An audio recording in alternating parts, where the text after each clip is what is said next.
Welcome again all the student of class 7. I again present here with your science segment. Today we are going to discussion about the very important topic in chemistry.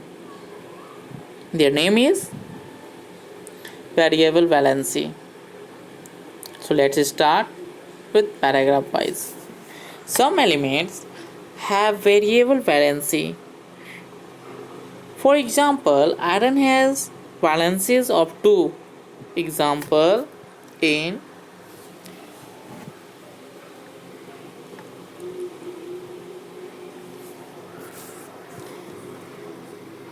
FeCl2 क्या हो जाएगा आपका,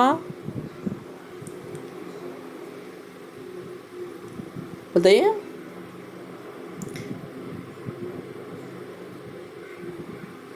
इसे हम iron 2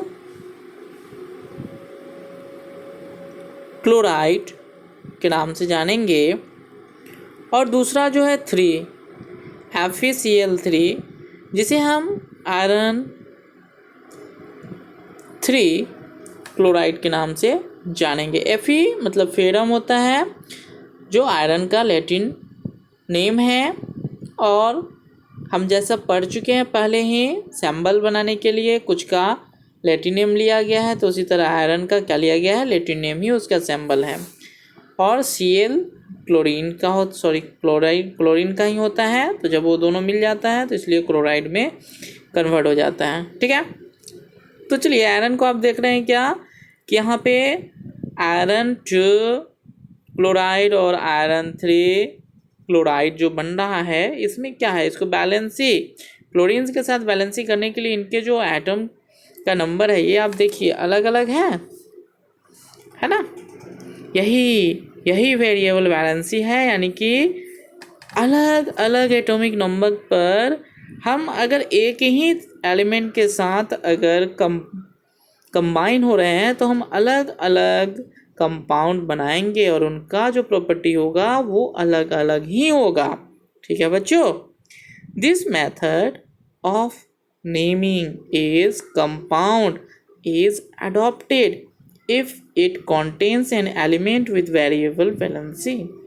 बच्चों यह जो method है, ठीक है, जिसमें एक एलिमेंट किसी दूसरे एलिमेंट के साथ कंबाइन होते हैं तो जो नया एलिमेंट तैयार होता है उसे हम लोग कंपाउंड के नाम से जानते हैं, जिसमें दोनों एलिमेंट के प्रॉपर्टी पाए जाते हैं, गुण पाए जाते हैं, लेकिन दोनों से डिफरेंट होता है वो। ठीक है, आप यहाँ टेबल 1.3 में देखेंगे some elements with variable valency. कुछ एलिमेंट्स हैं जिसके जो वैलेंसीज हैं वो अलग अलग होते हैं, वो अलग अलग नंबर पे अलग अलग एलिमेंट के साथ कंबाइन होते हैं। जैसे आप यहाँ देखिए कॉपर का क्या है 1 and 2 है, आयरन का 2 and 3 है, टिन का 2 and 4, lead 2 and 4, phosphorus 3 and 5, sulphur 2, 4 and 6। Okay, चलिए अब हम नीचे जरा देख लेते हैं। Let us look at a few example of compounds containing element of variable valencies. हम नीचे कुछ एग्जाम्पल को देखेंगे। ये जो एग्जाम्पल है ये कंपाउंड के, इसमें दो एलिमेंट्स आपस में अलग अलग एटॉमिक नंबर पे क्या हुए हैं, मिले हुए हैं। ठीक है,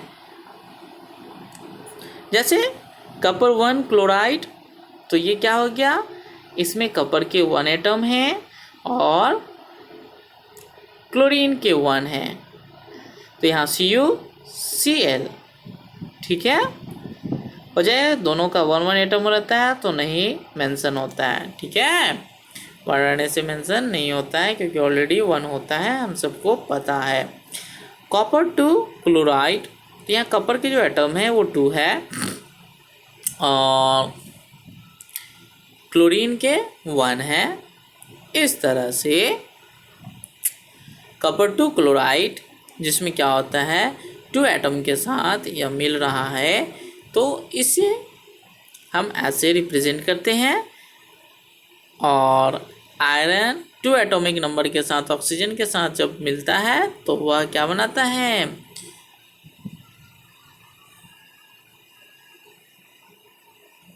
FeO, ठीक है, यानी कि आयरन ऑक्साइड।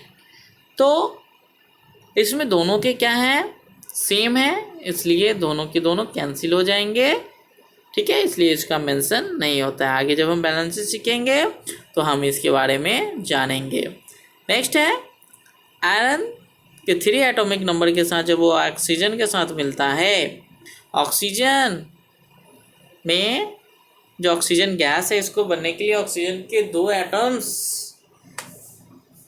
को मिलना जरूरी होता है ना। अगर 3 मिल जाएगा तो क्या बन जाएगा, ओजोन बन जाएगा, ओजोन गैस, ठीक है बच्चों। तो यहाँ पे क्या हो जाएगा, वेरिएबल वैलेंसी, तो यहाँ पे क्रॉस मल्टीप्लिकेशन हो जाता है, तो यहाँ पे Fe2O3 हो जाएगा हमारा आयरन ऑक्साइड का।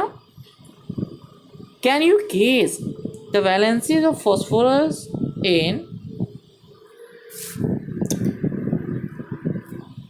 phosphoric chloride and phosphoric chloride।